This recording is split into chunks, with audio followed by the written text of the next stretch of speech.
No se asuste con lo que oiga a continuación. Es el eco del pasado cuando empezaron las emisiones de Radio Sefarad a finales de enero del 2004 y cuyos informativos semanales hemos reunido para revivir lo que entonces pasaba desde la perspectiva de nuestro tiempo.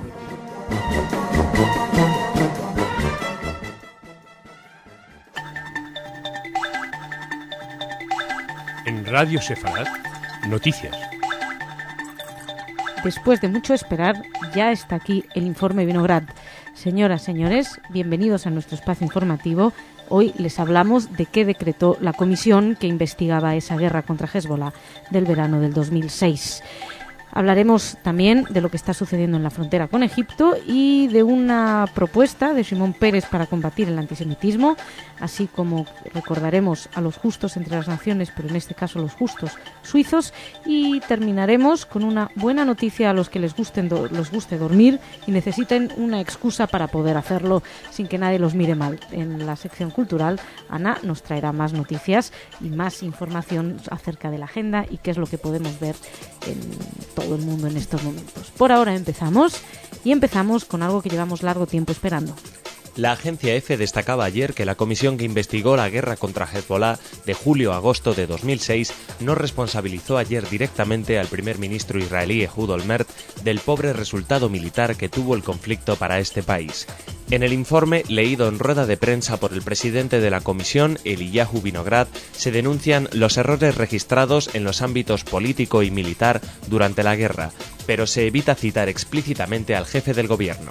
Lo que evidentemente supone un poco de oxígeno para un primer ministro que estaba viendo ese informe como una verdadera amenaza. Ya saben que estaban todos dispuestos, especialmente la oposición, a pedir su dimisión inmediatamente si se lo acusaba directamente.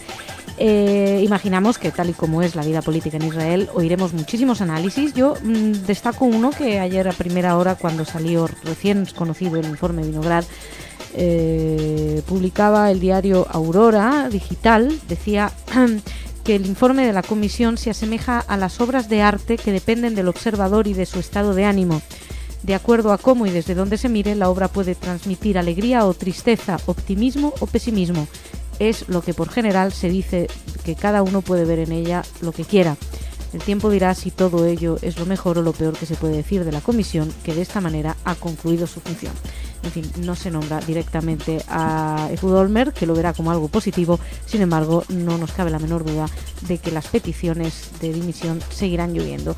Nosotros estaremos pendientes y mañana hablaremos con nuestro corresponsal en Israel, que nos podrá adelantar un poquito más y analizar un poquito más los resultados y las conclusiones de la comisión. Mientras este informe que tanto se esperaba llegaba, siguen los conflictos en Gaza. El primer ministro de Israel, Ehud Olmert, declaró ayer que está sosteniendo una guerra en el sur del país, en referencia a los ataques de cohetes y morteros lanzados desde la Franja de Gaza. Durante una visita a poblados en la periferia de la Franja de Gaza, el primer ministro dijo que en el sur de este país está teniendo lugar una guerra y la gente del centro no siempre percibe esto ni lo entiende. Olmert también visitó a la división de Gaza de las Fuerzas de Defensa de Israel, donde fue informado por los jefes de defensa sobre la actividad de las fuerzas aéreas en el país. Bueno, pues el primer ministro estuvo acompañado por el ministro de Defensa, por Ehud Barak, también por el viceministro de Defensa, Matan Vilnai, por el jefe del Estado Mayor de las Fuerzas de Defensa, Gabi Ashkenazi. Y destacaba que la mayoría de las víctimas israelíes de los ataques sufren conmoción, mientras que otros han tenido que ser atendidos por heridas de leves a moderadas, explicaba. Mientras hacían este balance de lo que sucede en la zona cercana a Gaza, también hay que destacar que el presidente palestino rechazaba el miércoles las peticiones de los rivales de Hamás para controlar la frontera entre Gaza y Egipto y dijo a Hamás que ponga fin a su golpe de Estado en la zona. ¿Qué ocurre? Ya saben que se ha pedido a Abbas que controle el territorio. Israel estaría de acuerdo después de que lo hayan pedido Estados Unidos, Europa, la Liga Árabe, para que se hagan control del paso de Rafah. Sin embargo, Hamás no quiere. Por eso mismo, Hamás el miércoles quería demostrar que es capaz de manejar el cruce por su cuenta y bueno, quiere ser quien maneje todo esto. Permitió el ingreso de cámaras de televisión, periodistas a la terminal de Rafah para que vean cómo se llaman los pasaportes y cómo, bueno, pues ponían guardias de frontera a los de Hamás. El problema es que, bueno, un grupo terrorista controlando la frontera es un poco problemático cuando precisamente hay que controlar la frontera para evitar que entren, entre otras cosas, terroristas o armamento. Seguimos. Una manera de Simón Peres, a su edad, es probablemente de los más modernos, una manera de combatir el antisemitismo. El presidente Simón Peres dijo que tiene una idea novedosa sobre la manera de luchar contra el antisemitismo a través de la utilización del sitio Facebook. Peres, de 84 años, dijo a un grupo de estudiantes durante un acto de recuerdo del Holocausto que el popular sitio de redes sociales es un medio eficaz para luchar contra la propagación del odio y la incitación a través de Internet. La portavoz de Peres, Aliette Frisch, explicó que Peres se reunió la semana pasada con el fundador de Facebook, Mark Zuckerberg, el del Foro Económico Mundial en Davos, en Suiza, y que allí se convenció de la idea. Sí, pero hay que destacar que Peres no tiene creado un perfil en Facebook. Así lo dijo la propia portavoz, pero que están considerando la posibilidad de hacerlo.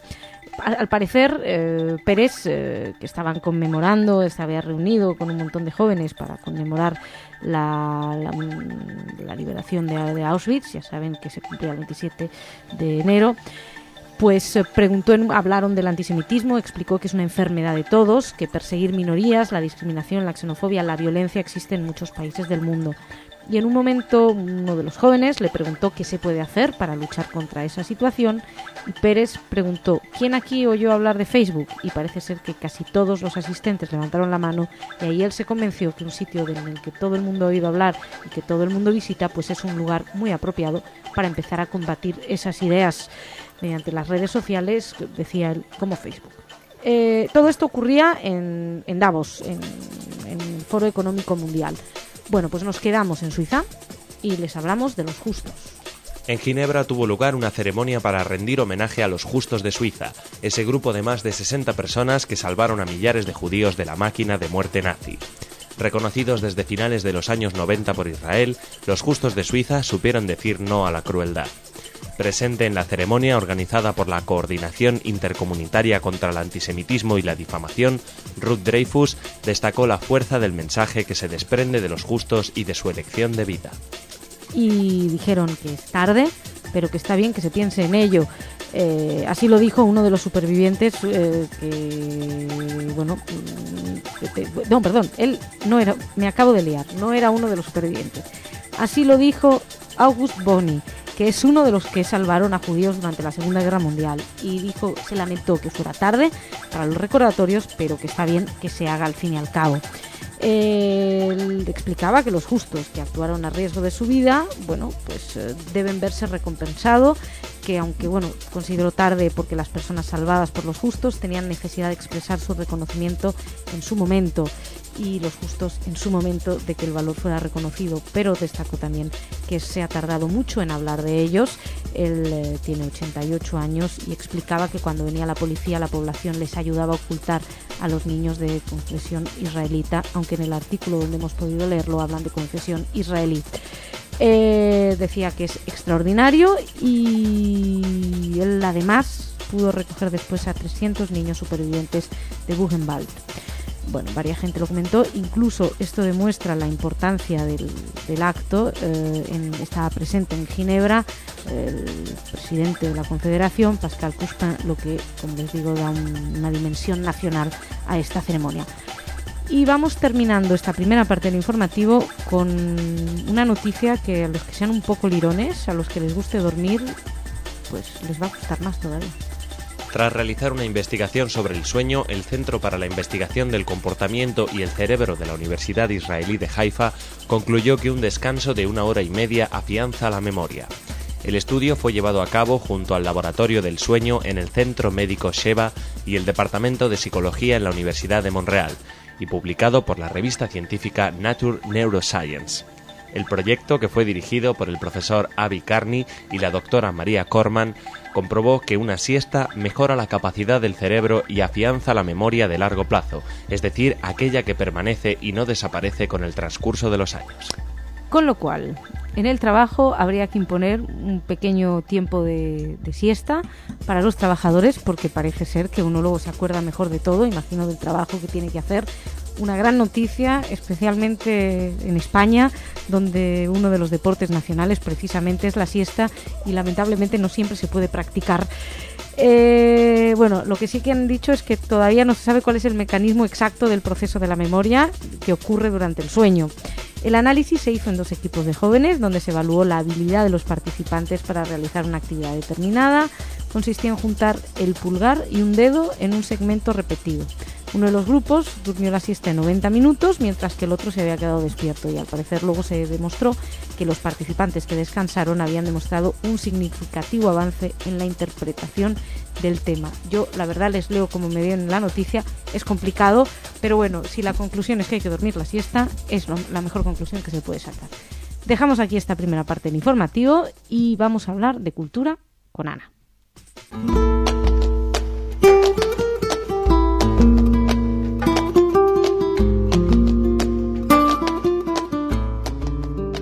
Ana, bienvenida a tu propio espacio. ¿Cómo estás? Gracias, Masha. ¿Cómo estás tú? Bien, con falta de sueño, pero bien, tengo mala memoria. Oye, pues estuve escuchando tus noticias y llegué a la conclusión que los españoles deben ser los de la mejor memoria del mundo. Debería ser, pero es que yo creo que en España se está perdiendo en la siesta y creo que habría que reivindicarla.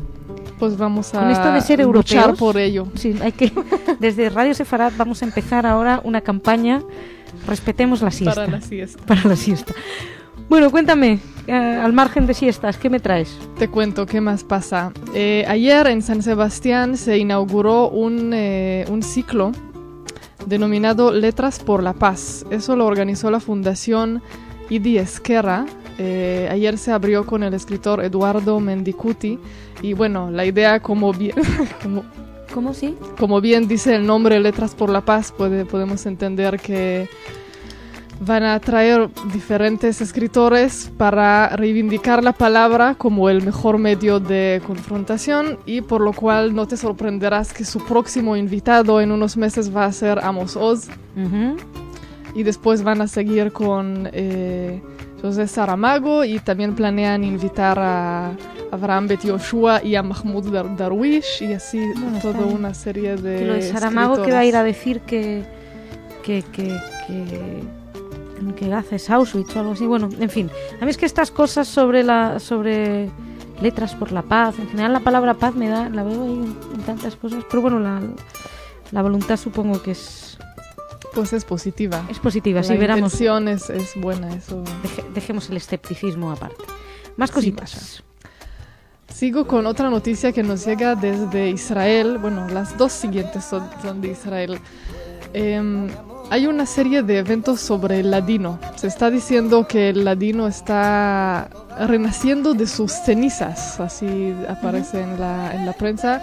Hay una autoridad nacional del ladino que se formó en el 96. Hay muchísimos círculos de ladino en todas las universidades de Israel. Y más de 1.500 personas van a participar en febrero y marzo en unas jornadas que se celebran en el Mar Muerto, la historia judeo-española, obviamente con la participación también del Instituto Cervantes. Obviamente. Y pues se ve muy bien eso del renacimiento del ladino. Del ladino. A ver, que yo es que no lo ven, pero ella va pasando las páginas y yo me las voy quedando también para mirarlo bien. ¿Qué más cosas, Ana? Y por último, una noticia de Eilat. ¿Conoces esta ciudad al sur de Israel, de donde hay como un punto de encuentro entre Israel, Egipto, Jordania y Arabia Saudí? Y ahí hay una celebración de danza del vientre. Llegaron miles de bailarinas de todo el mundo. Este baile oriental que tiene ya 7.000 años y... Exótico, ¿no? Y hay bailarinas hasta de Corea, o sea, parece ser una cosa muy popular ahora en todo el mundo. Bueno, en España está muy de moda la danza del Claro, vientre, ¿eh? y la verdad es que no sabía yo que en Corea también había llegado la fiebre. También creo que, como dicen que es muy bueno así como ejercicio, así que yo creo que se puso muy, muy de moda. También ahí llegó un poco la política porque de El Cairo salieron unas personas que dijeron que Israel está robando el arte que realmente es así de los árabes y es de Egipto. Solo y faltaba no sé eso qué. ya.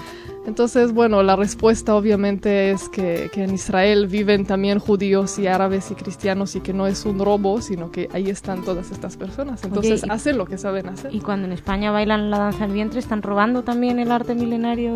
Alguien habrá que para Alguien habrá decirlo. que lo comentará. Sí. Pues estamos a tiempo de ponernos a aprender para el encuentro del año que viene, porque es anual. Yo esto. creo que sí. ¿Habrá otro? Seguramente hay otro. En fin, Ana, gracias. Mañana tráenos algo sobre algún otro baile ¿Exótico? Bueno, y Masha. que no sé, que se lo roben a los chinos o a quien sea. Muchas gracias a ustedes también por su atención. Hasta mañana. Y más de 1.500 personas van a participar en febrero y marzo en unas jornadas que se celebran en el Mar Muerto, la historia judeo-española, obviamente con la participación también del Instituto Cervantes. Obviamente. Y pues se ve muy bien eso Sí. del renacimiento del ladino. Del ladino. A ver, que yo es que a mí no lo ven, pero ella va pasando las páginas y yo me las voy quedando también para mirarlo bien. Muy ¿Qué bien. más cosas, Ana? Y por último, una noticia de Eilat. ¿Conoces esta ciudad al sur de Israel, de donde hay como un punto de encuentro entre Israel, Egipto, Jordania y Arabia Saudí? Y ahí hay una celebración de danza del vientre. Llegaron miles de bailarinas de todo el mundo. Este baile oriental que tiene ya 7.000 años y Qué exótico. y ¿no? hay bailarinas hasta de Corea. O sea, parece ser una cosa muy popular ahora en todo el mundo. Bueno, en España está muy de moda la danza del Claro, vientre, ¿eh? y la verdad es que no como- sabía yo que en Corea también había llegado la fiebre. También creo que, como dicen que es muy bueno así como ejercicio, así que yo creo que se puso muy, muy de moda. También ahí llegó un poco la política porque de El Cairo salieron unas personas que dijeron que Israel está robando el arte que realmente es así de los árabes y es de Egipto. Solo y no faltaba sé eso qué. ya. Entonces, bueno, la respuesta obviamente es que en Israel viven también judíos y árabes y cristianos y que no es un robo, sino que ahí están todas estas personas. Entonces, Oye, hacen lo que saben hacer. Y cuando en España bailan la danza del vientre, ¿están robando también el arte milenario? Alguien habrá que para Alguien habrá decirlo. que lo comentará. Sí. Pues estamos a tiempo de ponernos a aprender para el encuentro del año que viene, porque es anual. Yo esto. creo que sí. ¿Habrá otro? Seguramente hay otro. En fin, Ana, gracias. Mañana tráenos algo sobre algún otro baile ¿Exótico? Bueno, y Masha. que no sé, que se lo roben a los chinos o a quien sea. Muchas gracias a ustedes también por su atención. Hasta mañana.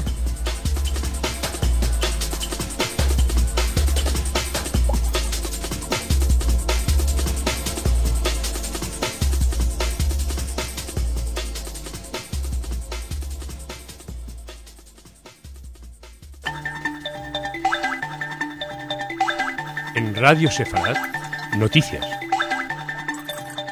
Señoras, señores, bienvenidos a nuestro espacio informativo. Por fin ya tenemos los resultados de la Comisión Vinograd, pero no se los voy a contar aquí en el informativo. Les recomiendo que escuchen desde Israel, donde Sale Mergui, nuestro corresponsal, hace un análisis más en profundidad y nos cuenta cómo está la situación en Israel en estos momentos. Yo les voy a hablar desde España. Hoy no vamos a hablar de Oriente Medio en el informativo, ya que tenemos nuestro especial en el mismo día de hoy, el desde Israel, como les decía. Les voy a hablar del Holocausto en España y, si recuerdan, la Asociación Gallega de Amistad con Israel denunció en su momento que el BNG se negó a respaldar una declaración de condena del nazismo en la Diputación Permanente del Parlamento gallego. Bien, pues el secretario general del Partido Popular de Galicia, Alfonso Rueda, anunció que su grupo parlamentario presentará de manera inmediata una proposición no de ley para pedir la condena unánime del nazismo y el Holocausto sin ningún condicionante. En una conferencia de prensa en Vigo, el secretario de los Populares gallegos se refirió de esta manera a esta denuncia de la Asociación Gallega de Amistad con Israel y lamentó que los nacionalistas no sean capaces de condenar el nazismo. Aseguró además que en Galicia la mayoría de los gallegos no son así. Hay que destacar que en las mismas líneas se mostró la presidenta de la Comunidad de Madrid, Esperanza Aguirre, que estaba de visita en Vigo y afirmó sentirse escandalizada por el asunto. Elogió además que los populares gallegos vayan a presentar en el Parlamento esa opción no de ley para aprobar la condena unánime. Por cierto, una condena que también, si recuerdan, tenía el apoyo de todos los grupos parlamentarios, salvo del BNG. Por una vez, en España, Partido Popular y Partido Socialista estaban de acuerdo. Más cosas. Después de más de 30 años de batalla legal, John Demjanjuk, este nombre que produce escalofríos, pues fue acusado en su momento de haber sido guardia en varios campos de concentración nazis y no va a ser deportado a Ucrania, que es su país natal. La Corte del Sexto Distrito de Apelaciones en Ohio, en Cincinnati, dictaminó que no hay pruebas para ratificar la orden de deportación emitida en 2005 por el entonces juez de inmigración Michael Creppy. Demjanjuk, de 87 años, que reside en Cleveland, en Ohio, siempre mantuvo que mientras servía al ejército soviético fue capturado por el régimen nazi en 1942 y que fue el momento en el que se vio obligado a trabajar como guardia sin que hubiera hecho daño a nadie. Así lo dice él.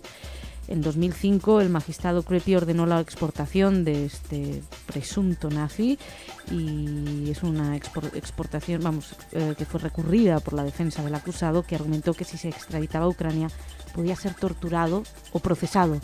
Claro que no es un argumento decir no pueden mandarlo a Ucrania por si lo procesan. Bueno, si realmente es quien se creía que era, pues debería ser procesado. De hecho, él ya fue procesado en su momento, fue condenado porque, según alguna gente, lo consideraron Iván el Terrible, un vigilante de uno de los campos del campo de Treblinka en Polonia. De hecho, fue sentenciado a muerte en 1988 en Israel, pero luego no se lo condenó. En el 93 se anuló la condena por el mismo Tribunal Supremo israelí, que ordenó que se lo pusiera en libertad, ya que recibieron información de la antigua Unión Soviética en la que se decía que había otro hombre identificado como Iván el Terrible, que es Iván Marchenko. A pesar de que le quitaron la ciudadanía estadounidense, le fue restituida en el 98 y el Departamento de Justicia lo acusó posteriormente de haber trabajado como guardia en al menos 3 campos de concentración. Por ello, Demjanjuk volvió a perder la ciudadanía en 2002. En fin, que desde luego su historial no está muy limpio y no va a ser trasladado a Ucrania. Más, la agencia judía de noticias se hacía eco de una noticia aparecida en el Yediot Ahronot, donde explica que una campaña solidaria realizada en Alemania ha permitido recaudar $54.000 que van a ser destinados a la compra de ropa de abrigo para los supervivientes de la Shoah que viven en Israel. Representantes de la Iglesia y ministerios internacionales en Alemania, junto con el Instituto de Justicia para Jerusalén, estuvieron durante Hanukkah cada noche en la plaza central de Jerusalén para recaudar dinero. Por fin lo recaudaron y ahora se van a dar estas mantas y abrigo a los supervivientes ahora mismo, porque hay una ola de frío y es un momento muy importante para hacer este reparto. Así lo explicaba Yediot Ahronot. Y terminamos esta parte en informativo volviendo a Brasil, que últimamente es un destino habitual aquí. Les hablábamos del grupo que quería hacer una caravana con figuras del Holocausto, etcétera, y que al final no van a poder porque el tribunal les ha dicho que no pueden utilizar el carnaval para poner a gente hacer una caravana alegórica del Holocausto, pero un grupo de samba de Río de Janeiro ha tenido que retirar las esvásticas de los uniformes de sus bailarines y van a vestir en el desfile de carnaval, después de que obviamente una organización judía se quejara. El grupo es Estasio de Sa, que además también va a eliminar una sección llamada Adolf Hitler. ¿Qué ocurre? Que iban a hacer este desfile con imágenes con gente vestida de nazis. En fin, como ven, parece ser que el nazismo en este festival de Río, en esta Ala Hitler se llamaba la carroza adornada con un tanque, bailarines con uniformes adornados con esvásticas, pues afortunadamente no van a poder hacerlo, van a quitar las esvásticas y no van a poner el carro alegórico del Holocausto. Y dejamos este monólogo informativo aquí. Vamos a hablar un poquito con Ana que nos hable de cultura. humana, una presencia humana conmigo hoy en el informativo. ¿Cómo estás? Aquí estoy, muy bien. ¿Cómo estás? Bien, dime. Te cuento. Adelante. Primero, una actividad más de Casa Sefarad de Israel. Uh-huh. El 4 de febrero, o sea, el próximo lunes, se inaugura un nuevo ciclo de conferencias que se llama Foro Aleph y va a tratar el tema de la Cábala. Ya sabes, un tema que además de ser sobre la tradición judía, también es muy de moda ahora este tema, entonces creo que hace falta que la gente se entere mejor de qué se trata y no solo que Madonna está en eso. ¿Qué insinúas? ¿Que Madonna no sabe de qué se trata? Sí, probablemente mejor que nosotros. Es verdad que ahora Madonna, Demi Moore, creo, está muy de moda esto de la Claro, cábala. ¿Quieren ustedes saber de verdad lo que es? Pues hay que ponernos al tanto. hay que ponerse en Entonces, ello. bueno, les voy a contar de las primeras 2 sesiones, que la primera es el 4 de febrero a las 7 de la tarde en el Ateneo de Madrid, eso está en la calle Prado 21. El primero se llama Los Misterios de la Cábala, con Amparo Alba, que es la directora de Estudios Hebreos y Arameos de la Universidad Complutense de Madrid. Y la siguiente, el 11 de febrero, se llama La Mística de los Palacios Celestiales, con Ángeles Navarro, profesora de Lengua Hebrea, Bíblica y Literatura Hispano-Hebrea en la Universidad Complutense de Madrid. Bueno, suena realmente que hay que ir ahí, ¿eh? Pues a mí me gustaría A mí me mucho. gustaría, pero me parece que tenemos problemas Tenemos que de estar horario. aquí, Bueno, ¿no? vamos a negociar esto. Más cositas. Bueno, te cuento sobre el escritor ruso judío Vasily Grossman, Uh-huh.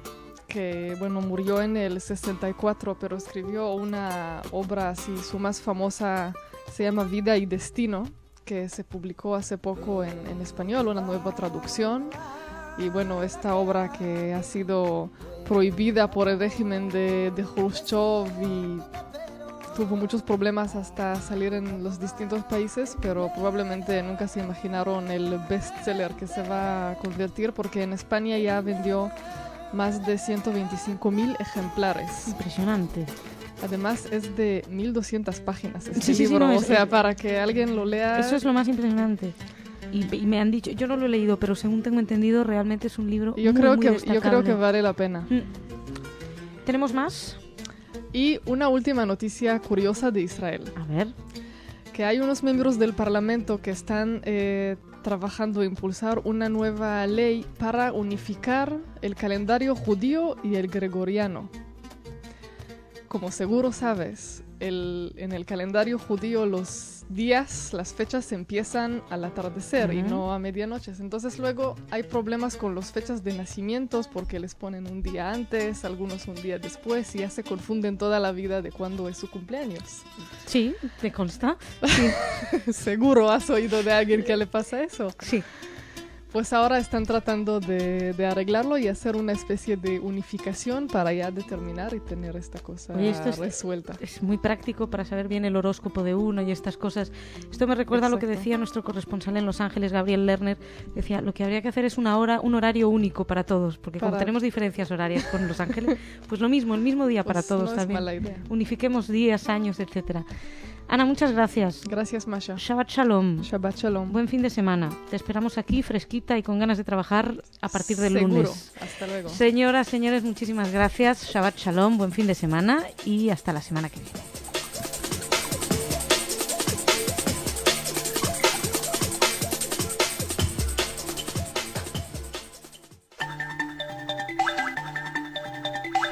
En Radio Sefarad, noticias.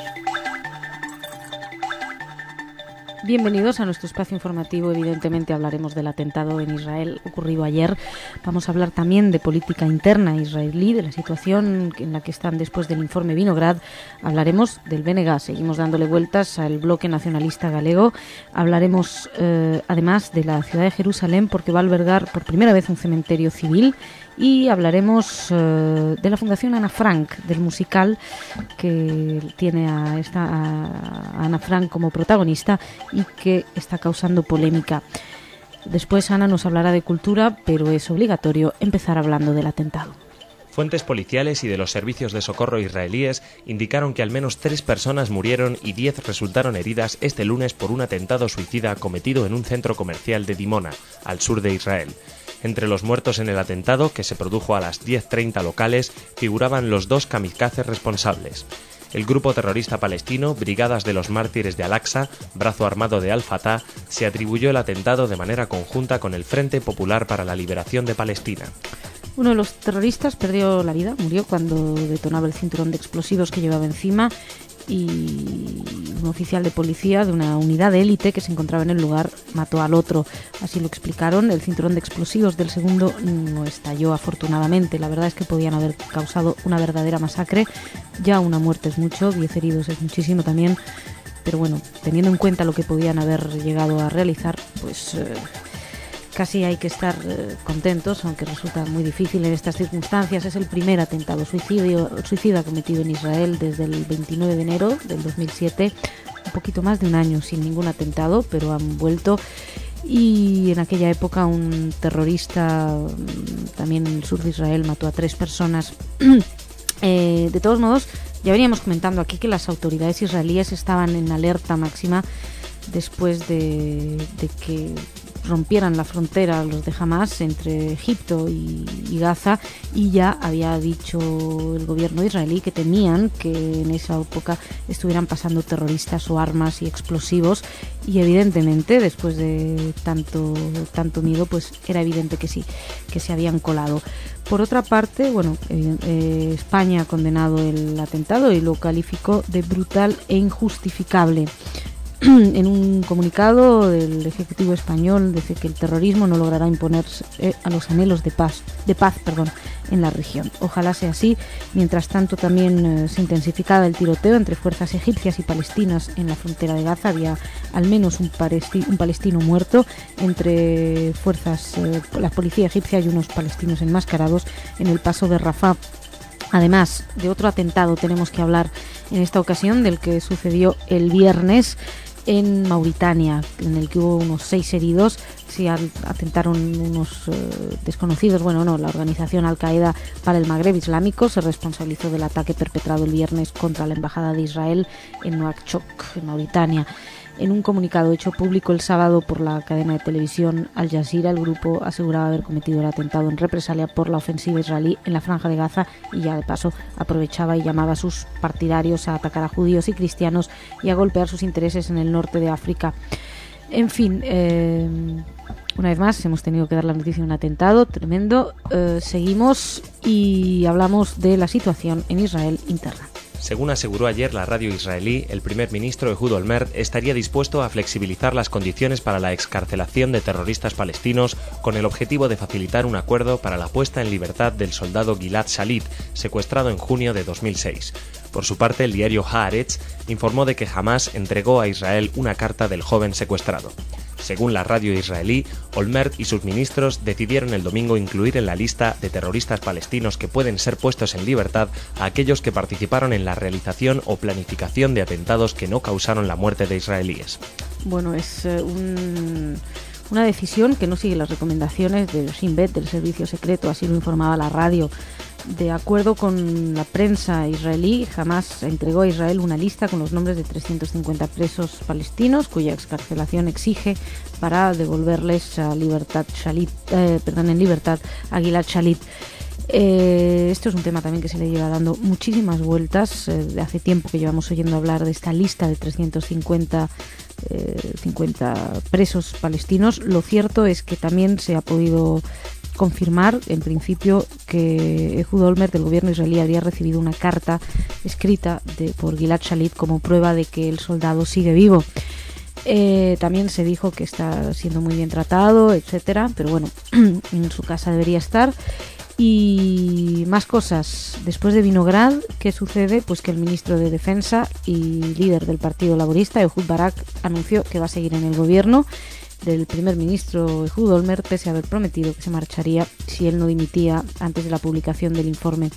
Dijo que seguirá en su función de ministro de Defensa y lo explicó diciendo que ve retos frente a ellos: Gaza, Hezbollah, Irán, Siria y la mejora del ejército.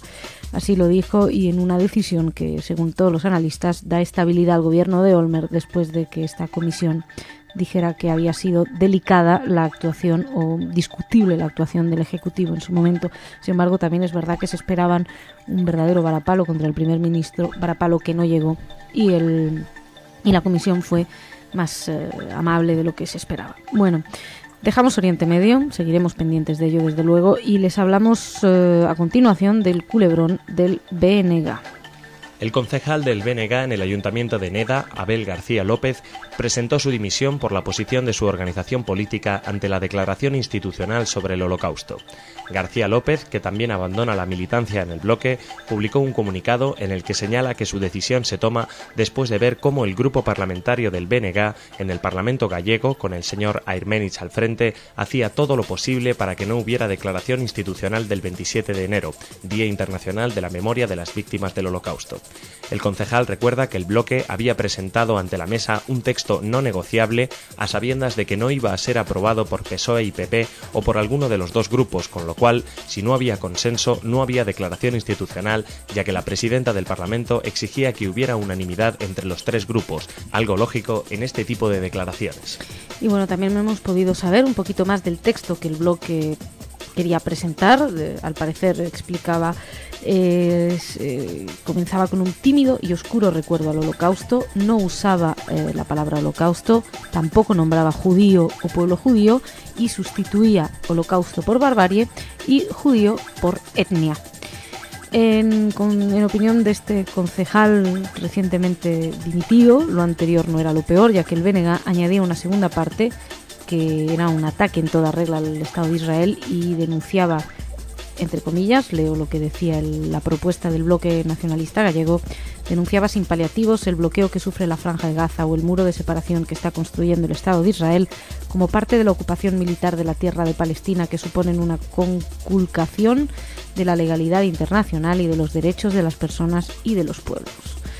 El concejal del BNG dice que este grupo tiene tan poca vergüenza que con toda intención se olvida de poner en su escrito, aparte de la violencia supuesta de Israel, la violencia de Argelia, con 120.000 muertos, Sudán, 30.000 muertos, 1.200.000 personas perseguidas y desplazadas, Irán, 100.000 ejecutados desde la instauración del régimen islamista, 6.000 de ellos homosexuales, Irak, 40.000 muertos por el terrorismo, España, 1.200 muertos por el terrorismo de ETA y el terrorismo yihadista, y además concluye recordando los 2.500 israelíes muertos desde el año 2000 por atentados terroristas. Abel García López, además, ha querido ser coherente con sus principios, ha presentado esta dimisión. Hay que destacar que también es miembro de la Asociación Galega de Amistad con Israel. Volvemos a Israel, pero en esta ocasión para hablarles desde otro punto de vista religioso.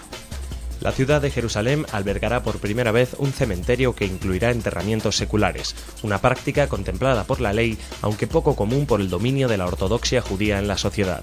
El alcalde de la ciudad, el ultraortodoxo Uri Lupoliansky, anunció esta semana el plan para la construcción del nuevo camposanto, que contará con un complejo en el que se podrán llevar a cabo las denominadas sepulturas civiles. Al presentar el proyecto, el intendente explicó que Jerusalén es una ciudad pluralista y comprometida con permitir que cada uno elija su forma de vida y la manera en la que le gustaría ser enterrado sin coerción. Y la necrópolis permitirá a las personas que no quieren ser enterradas de acuerdo con la ley religiosa o que no quieren tener un sepelio religioso, simplemente que sean inhumados sin necesidad de que el cuerpo sea trasladado a otras ciudades donde se realizaban este tipo de enterramientos, como en Beersheba, por ejemplo. Esta iniciativa salió a la luz después de que la Comisión Parlamentaria de Asunto del Interior revelara que solo existe un cementerio secular en toda regla en todo Israel, pese a que se aprobó en 1996 una legislación para facilitar los enterramientos laicos con financiación estatal. Miriam Kunda, que es directora de Descanso Apropiado, una ONG que defiende el entierro civil en Israel, explicaba que solamente Beersheba, Tibor y Haifa son las ciudades donde quien lo desee puede tener acceso a ese tipo de iluminación, y explica que su ONG realizó recientemente una encuesta en la zona centro de Israel y en ella se revelaba que más del 50% de los entrevistados decían que deseaban un entierro laico. Según dijo que la misma Miriam Kunda, si se abren nuevos cementerios este porcentaje aumentará. Terminamos desde una noticia que llega en un diario en Alemania, pero que implica España y que implica la memoria y el recuerdo. El diario alemán Deutsche Welle informaba ayer de que la fundación de Ana Frank manifestó su oposición rotunda a que se lleve a cabo un musical donde se cuente la trágica historia de la joven asesinada por los nazis. Por su parte, el director del musical, Rafael Albero, afirmó que está convencido de que la historia de Ana Frank llegará así a mucha más gente que mediante una exposición o el libro. La idea de realizar un musical sobre esta historia se le ocurrió a su director, Albero, hace 10 años, durante un viaje a Ámsterdam, ciudad donde se refugiaron Ana Frank y su familia de la represión nazi contra los judíos durante la Segunda Guerra Mundial, antes de ser descubierta y llevada a un campo de concentración donde fue asesinada. Y explicó Albero que al estar ahí, en el lugar donde se escondió Ana Frank, pues sintió la necesidad de hacer llegar los sentimientos que tuvo al público mediante algún proyecto musical. Añadió que se estrena este musical el 28 de febrero y que es más que una ópera trágica, dijo. Bueno, esto es la parte de quien cree que a través de esta musicalización de la tragedia de Ana Frank pues se puede llegar a más público, pero hay otra gente que no opina lo mismo. De hecho, una de las parientes vivas de Ana Frank, Buddy Elías, mostró su negativa a la idea de que la historia de esta muchacha fuera presentada como entretenimiento. Sin embargo, bueno, hay aquí dice que son reacios al musical, también la Fundación Ana Frank, pero que no van a tomar acciones legales contra Albero porque la obra no cita directamente el diario de Ana Frank. También hay que destacar que el padre de Ana Frank, Otto Frank, se negó siempre a permitir cualquier adaptación artística del diario y así fue hasta que murió en 1980. Nosotros hemos tenido aquí al representante de la Fundación de la Asociación Ana Frank, que es responsable también de este musical, y seguiremos hablando con ellos porque la polémica va creciendo en internet, mucha gente se lo está planteando y nosotros, pues como radio que somos, Radio Sefarad, queremos estar ahí y responder un poco a los planteamientos éticos, prácticos, morales que este musical despierta en todos nosotros. Por lo pronto dejamos aquí esta primera parte del informativo y vamos a hablar ahora con Ana.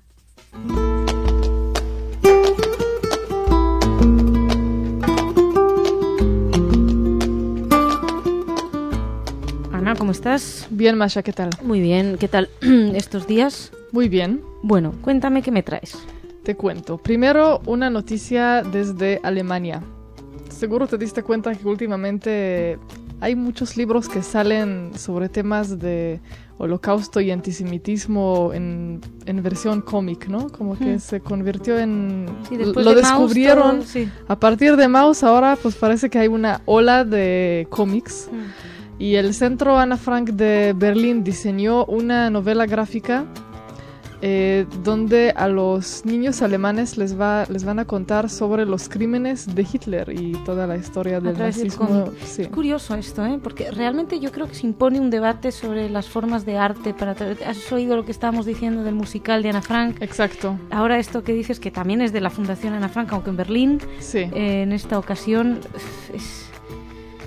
Sí, pero bueno, también se entiende a veces, bueno, no hablo del musical, pero en el área de los cómics se ve que están buscando nuevas maneras de llegar a la gente después, porque ya no, hasta cuándo se puede repetir lo mismo, ¿no? O sea, hay que, o sea, sí es cierto, hay que renovar. Hay que renovarse. Decía Juan Francisco Rodríguez, profesor de filosofía en la tertulia, que él que trabaja con jóvenes para la hora de transmitir, pues que hay que estar renovándose, siempre hay que estar un poco al... Claro, sobre todo con los jóvenes, que es tan fácil ahora que se aburran y todo les da igual. En fin, más. Benjamin Skudiski. Él fue un periodista y escritor muy famoso a principios del siglo XX en Uruguay en prensa yiddish. Y falleció hace justamente 50 años. Y sus hijos, que uno de ellos vive en Tel Aviv y tiene una editorial, sacó un homenaje especial en yiddish, hebreo y español, con desde documentos impresionantes de la prensa yiddish de Uruguay, textos escritos por su padre, recuerdos de los hijos, todos los textos originales en yiddish y traducidos, y así una cosa que parece espectacular, un álbum. Interesante. Sí. Una vez más me quedo con tus papeles cuando lo traes. Adelante. Sí, entonces eso está saliendo en Tel Aviv ahora, pero también, o sea, va a salir en los 3 idiomas, entonces yo creo que podría ser accesible, y sí parece uno de estos personajes que es bueno que haya gente que Sí, lo que les tomen el haga trabajo de estos esta... sí. homenajes, claro. Bueno, más cositas. Y por último, una noticia madrileña. No sé si tú sabías, pero Amadeo Modigliani, el gran pintor italiano, era judío. Me he enterado hace escasos segundos, realmente no Y lo no sabía. solo que era judío sefardí. Y ahora en No el era Museo Modiglianovich. Thyssen, ¿qué? No era Modiglianovich. No. El Museo Thyssen inaugura el día 5 de febrero, o sea, hoy, una exposición muy amplia de su obra junto a las obras de los grandes maestros de su época y que influyeron sobre él, así desde Paul Cézanne y Picasso y... Qué ironía, ¿no? La Thyssen. Sí. La sala Thyssen. Buah. Así que bueno, eso... ¿Habrá que ir a verla o no habrá que verla? Ahora Pues yo iría. es una duda. Habrá que planteárselo. En fin, muchas gracias, Ana. Gracias, Si Masha. vas, nos lo cuentas. Hasta mañana. Hasta mañana. Muchas gracias a ustedes también por su atención. Mañana más con nosotros.